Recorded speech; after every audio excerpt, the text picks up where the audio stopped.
Yo, what's up, guys? The Insane Game Freak here.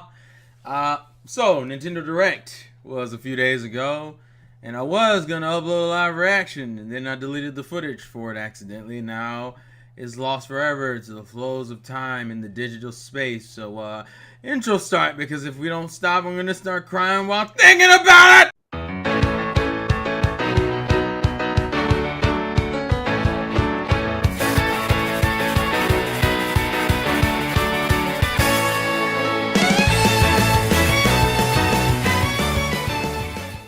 So with the recent announcement of new games from Nintendo Direct, we've been dealing with this data card situation where each company is taking a different approach, and I wanted to make a discussion about it. We have NBA situation where I think only 6 gigs of the game is on the card. The other 16 gigs you have to download, and then there's another 5 gigs that are necessary for save data. Hence why you need, that one says it requires an SD card, because even if you had nothing on your console, you still wouldn't have enough to download the whole game and have a save file on the game.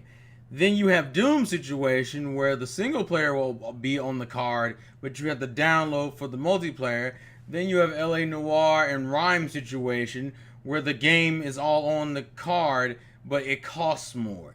And then you have FIFA situation, which is that the game costs. See, I'm not even 100% sure. Does FIFA still cost the same amount? If it does, it's bullshit, because it costs the same amount. Where right now we believe everything is on the card, but the game still costs like the full $60 to my knowledge. Correct me if I'm wrong in the comics, which is insane, because now it's like we got like 3 different distribution options. Now, to be fair and to be open with this, all of the save options for these consoles, Switch, Xbox, PlayStation, fucking suck. With Xbox and PlayStation, it's an automatic loss, because you will always have to buy more storage for the more games you buy and play, because every game has to be fucking downloaded. I know that recently Digital Foundry put up some new saving technology that fucking Xbox One is supposed to do. The problem is, it's just more of a temporary solution to an ongoing problem. The Switch was supposed to fix it with carts, and to be fair, the Nintendo titles will be like that.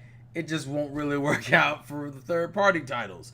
So with all of this talk about data and storage, I guess the discussion is more along the lines of which option have you liked so far. You have the upcharge option, but the whole game is on the cartridge. You have the split up option, which requires you to have an SD card. Or you have the horrible FIFA approach, which is a fucking customized version of the game that's missing features that's still $60 supposedly. And to be perfectly honest with you, and the reason why this is getting brought up, because I was talking to my guys from the Juices Loose, and specifically NBA 2K18, because that's the game that a few of the guys in the Juices Loose podcast wanted to get. Primarily, I believe it was T, Robert, and Juice. But as time has gone forward so far, Juice has become less and less interested. And with this whole news of how the data management is working on NBA 2K18, that was like his final straw. He's like, nah, I'm not getting the game. I canceled my pre-order. But I think Robert and T are still getting it. And the reason why I'm bringing this up is because I honestly think the NBA / Doom approach is probably the best approach. Actually, I would argue Doom's is the best out of the options in general. But that's for a slightly separate reason, going into the fact that I like that Doom gives you the option that if you don't want to download the multiplayer, you don't have to. Now, granted, this is because of cart constraints, but it kind of goes into an idea that I think would be cool for future games, that they should give you the option of not only buying the game physical or digital, but also buying only the single player or only the multiplayer, making the game cheaper as a result, and not making me waste time downloading extra shit that I'm never gonna fucking play. But getting back on track to why I think the SD card route, where you have to download some extra shit, is better. And to be and just to put things in perspective, I truly believe this is a temporary problem. I think the reason why this is even an issue right now is because A, we're still in the Switch's proving ground year. I don't give a fuck what game gets announced this year. We're still in the year of them proving themselves to third parties about them games selling on that Switch. So even though we got Doom and Wolfenstein announced, and we got, Skyrim and Rocket League, if the games do not sell, this will be the only time we get this heavy of a hitting year, at least when it comes to third parties on Switch, right? So right now we're improving ground, and a lot of companies don't want to invest the extra money into buying a bigger cart. Because with NBA, you could have totally fit the whole game on a cart, but it costs more to get those carts. And it was like, well, we can go the LA Noir approach where the whole game's on the cart, but then you're spending an extra $10, which would hurt the game even more. This is one of the reasons why I don't necessarily like the Rhyme or LA Noir approach, because you're asking me what would I rather do? Would I rather buy an SD card to download the extra part of the game that I need, or would I rather spend the $10 for portability and not have to deal with any downloading nonsense? The reality is, because we're in the generation we're in, you're going to deal with downloading nonsense anyway. It'll just be to a lesser degree. So in my opinion, I think it's smarter to do the SD card route, because at least I can use the SD card route for other fucking games. It's not like I buy one SD card and it's only going to get used for that one game. The fact that it'll get used for multiple games is cool. And like I said, once the Switch proves itself and the game sales speak for themselves, they'll be willing to invest the extra money and take the hit on the carts, as also because the game carts will go down in price as time moves forward. Just like it did with hard drives and every other form of media. The longer it's out, the more refined it gets and the cheaper it gets to make. So I don't expect this to be an ongoing problem. It's just a bunch of BS we got to deal with now. And the reason why the other reason why I don't care is because the SD card is going to be something you're going to have to buy anyway. Regardless of if the whole game's on the card or not, you're still going to have to buy an SD card because you still got update data and save date data, which eventually will fill up the Switch just like any other fucking console. FIFA to me is the most offensive because of the whole, oh, well, we're going to take out a mode and build this custom engine, but it's a good game, guys. And that's not me shitting on FIFA saying FIFA isn't good. I'm saying it feels like we're losing in both ways. You got me paying more for a lesser game, not only in terms of quality graphics, but also in terms of modes.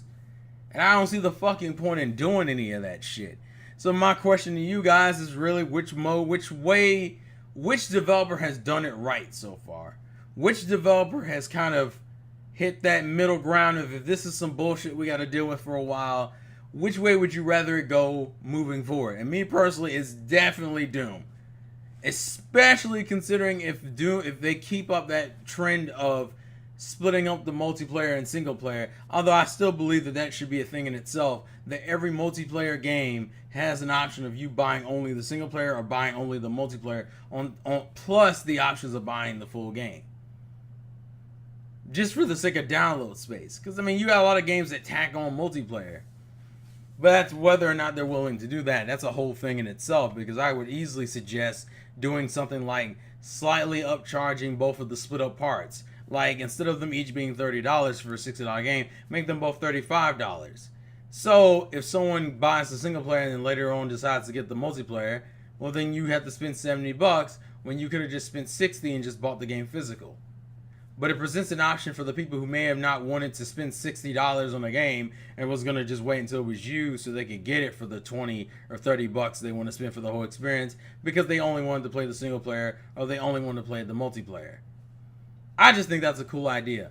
So, short video in a sense, but leave your thoughts and comments in the comment section below. Do you like the idea? Which choice would you rather have? The NBA approach, the LA Noir approach, or the FIFA approach? I go for the Doom approach. I'm talking a bunch of bullshit. Don't mind me, folks. I'm just a little bit insane. But you already knew that by the name. Life's a game. Play to win. Thank you guys for watching, and I'll catch you guys later. Peace. Oh. Nothing but net, baby.